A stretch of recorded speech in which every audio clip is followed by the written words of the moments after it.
did it become any clearer for you in terms of what the real journey is about? Because I think one of the most fascinating parts of the whole situation that we're in with regard to this science, this breakthrough science of consciousness and what it might mean is the social phenomena. You know, it really isn't about, and we both have been saying this during this interview from the very beginning, the deeper I get into it, the more and more I realize it's really not about the data. It's really not about the evidence.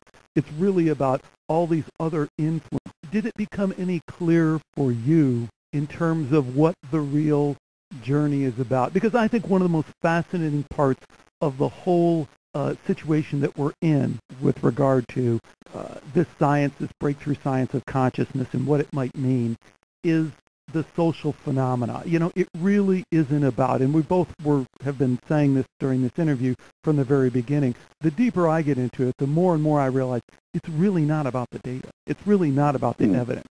It's really about all these other influences that are going on. And so do you want to speak to that a little bit? Yeah, I mean, I try to sort of sum this up at the end of the book. I just spent a little bit of time thinking about all the different issues, and I mentioned that, you know, I had a friend, and I was talking to her about all this stuff quite an early stage, and she just suddenly exclaimed, now she was interested, but she just suddenly said, but, you know, Rob, if this stuff is true, why isn't it known? You know, why don't we accept it? Why don't scientists say, it's all okay, it's true? You know, surely the fact that science says it isn't true must mean something. And when I started to think about it, I realized there are very deep issues here. I mean, you know, we touched on the psychology of it, and I do think that, as I say, I do think that some people are resistant to it, and I think there's quite a lot of evidence in the literature about this. But, you know, if you look a bit further beyond it, you have to ask the question, if it's true, what kind of world are we living in? And how is that going to change our perceptions? What would happen if science, well, I mean, let's take the example of Randi's prize. I mean, what would happen if James Randi suddenly popped up one day and said, you know, I've tested this person, and guess what? He's the real deal. You know, there is such a thing as psychism. Now, actually, in parentheses, I don't think this would make the slightest difference. I think that, you know, skeptics would just say, oh, well, that James Randi's lost it, poor chap, you know. I think they'd find all sorts of ways of, as they always do, of explaining it away. But I think it would be a different matter if scientists as a body were to start talking about psi in halfway sympathetic terms and saying, yes, actually, on consideration, we do think there may be something happening here. Now, I'm not thinking about the effect on science, which obviously would be quite dramatic. I'm thinking about the effect, the wider effect on society. Right. Well, you know, let me interject something. One of the things that really kind of sparks me, sets me off, is when folks say that the implications for science wouldn't be that dramatic, you know, and science would basically go on as it has before. And I think that's not only a naive view, but a view that gets to the social part of it that just we're totally glossing over. And maybe that's what you're alluding to. I mean, Western culture, as we know it, is built on some ideas that are fundamentally at odds with the notion that consciousness survives death, that consciousness is separate from body. Exactly, and it's secularity. And, you know, if you think about it, I mean, I always think of this sort of seminal moment in 1660 when the Royal Society was founded. And, you know, it was just a few scientists getting together and saying, look, I mean, there was absolute mayhem going on in the world outside. I mean, the most ghastly things, wars, civil wars, most of them based around religion. And this was a time when just a few clear-headed people came together and said, look, let's put all this stuff aside and, you know, let's see how the world really works. You know, we'll check our religion at the door and all those opinions. We won't argue about that stuff. That to me, you know, was an extraordinary moment. From that, the Enlightenment came about, and the development of secular thinking. And with it, of course, democracy and popular government. Now, I think that, you know, we can't really turn our backs on the idea that we have something very precious there. And whether we're religious or not, there has to be a space where we all come together and say, we have common goals, common ideas, and we're not going to let our sort of tribal religious ideas get in the way. We have to do that because otherwise we might not have democracy as we know it today. And that's why I think that religion and politics do tie up very closely. And Psi, of course, does have rather strong religious implications. So if, as I say, science was suddenly to say, yes, we think Psi is real, then this rather opens the way to a survivalist interpretation. And suddenly we have science seemingly endorsing some form of religion. The complicating factor is that it's one kind of religion and not another. And suddenly we've lost that space, that secular space, that thing in common that we all had, that sort of default position. And we're now in a completely different situation. And I think that looking forward 100 years maybe, something like that might come about, and that really would cause a revolution. But I'm not sure. I was with you there for a minute, Robert, but I'm not quite sure what you're really advocating there, that we need to stay within the confines of the society and structure that we've built in terms of our political structure and I'm also not quite sure what you mean that this idea of consciousness would favor a particular religion. Maybe you can expound on those two. Yes. Okay. All right. Well, no, these are difficult questions, and as I say, I've touched on it in the book, but it's perhaps a little bit hard to get across in a couple of sentences. I think that Psi shades into spiritualism.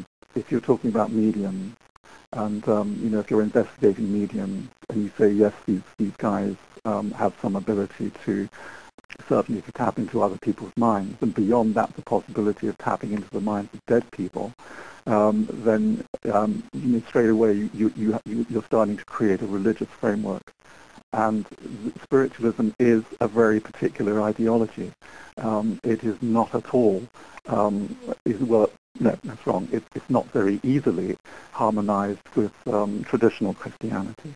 So you have a situation in which science, having supported secularity, now appears to be endorsing a form of spiritualism. I think this would this would raise pretty serious issues. Agreed, but where I was going and where I really wanted to understand better what you're saying is that I think the way it fundamentally shifts Western society in general is, as you were kind of alluding to in the kind of history, broad strokes of history there, we're built on this idea of these separate states.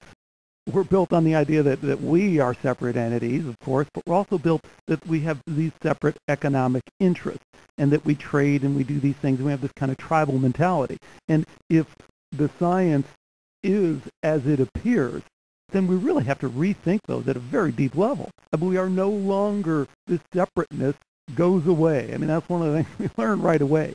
And so... Sorry, you're talking about separateness as individuals. And separateness as tribal groups, as separate states. I think that's just a small leap. I think the links between materialism and materialism are there too, in terms of consumerism and what we consume versus, and this idea. So, I think these notions run very, very, very deep, and yet we never really get to those conversations. And what I thought was so... No, let me just finish this point. What I thought was so interesting, and what I thought you were alluding to there for a minute, is that those are the conversations people really want to have, is that do we want to make the decision, even if it is true, do we want to follow the data there, or is that way too unsettling and we don't really even want to go there? Right now it isn't a conscious decision, but maybe it should be a conscious decision. Yeah, no, exactly. I agree completely, and I think that's why it's important to start talking about these things. You said start a conversation. That is absolutely my idea. I think there are things we need to talk about here because we complain an awful lot, don't we, about people like James Randi and apparently sort of in a rather opportunistic way subverting what seems to be perfectly good data and sort of rather deceptively distorting perceptions and so on. And we complain about that a great deal. That's been going on since 1880. But I think we have to sort of start thinking beyond that and thinking, well, what is it exactly that these guys are trying to protect? And is there some is that perhaps a rational thing that they're doing? What do you think?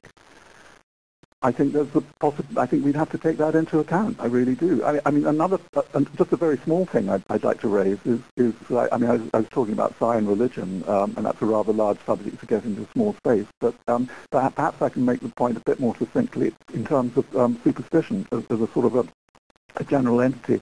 If you think about psychokinesis, just imagine the effect of science declaring that psychokinesis is real. If you really think this right through, you really have to see that we are in a very changed environment. If we are starting to say that human mind can interact with matter, then that raises all sorts of very difficult implications. I agree, but I don't think it comes anywhere near to the revolution that it takes to say that consciousness survives death. I mean, as soon as we say consciousness survives death, I think everything pales in comparison. So we can move objects with our mind. Who cares? What is our mind? Where does our mind reside? What is us? Where have we been? No, all right, no, sorry. I completely disagree about that because I'm not sure if you get the point. Because, when we die, yes, you're absolutely right. That's hugely important and,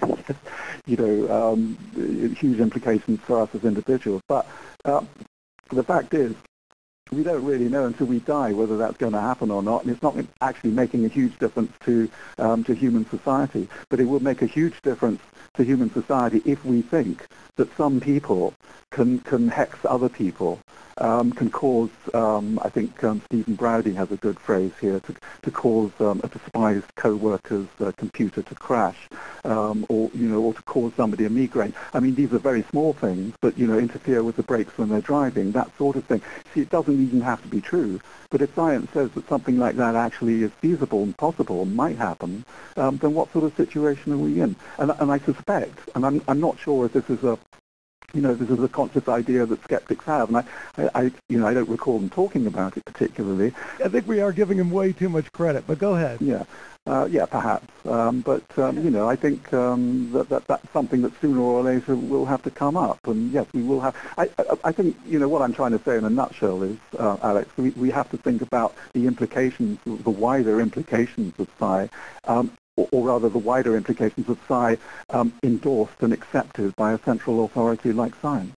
Right, and I don't want to go too far down this path because we already have. It's fascinating, but we could do 5 hours on this, and most people would be not that interested. But it seems to me that the crux of your argument is that we somehow needed to hold the fabric of this society that we have together, which is fine. That's a very interesting point. But my point was that I think some of the science questions the fundamental underlying assumptions we have about why we would form a society the way that we have. So it would challenge the whole notion of, you're saying, gee, society as we know it would fall apart. And I think a logical stream that you could take near-death experience science is to say, we've totally got society wrong in terms of how we've constructed it.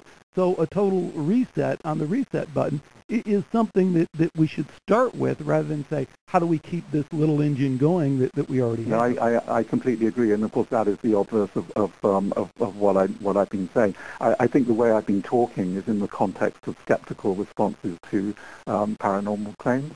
Because as I say, we've talked about it lots of times here on Skeptico, that, skeptics do come up with all sorts of distortions which, seem frankly unfair. But, I think we've got to stop complaining about it and actually start thinking about things from the skeptic's point of view. I mean, what is it that frightens them about it so much? I think that's just a fascinating point. I'm so glad we went there. And you mentioned James Randi again just a minute ago, and I want to come back to James Randi because I know there's a lot of folks who are going to tune into your book, flip it open, and expect to see a lot about James Randi. And you don't really have a lot about him in there. No. But by the same token, I think he's worth talking about in this context because he really is a fascinating character. And he really is, by his own making, he's really right in the middle of this whole thing we're talking about? What's your take on James Randi? Yeah, James Randi, difficult question. I mean, I did anticipate your remark, and in fact, I have sort of tried to preempt it a little by pointing out that the book isn't really about James Randi.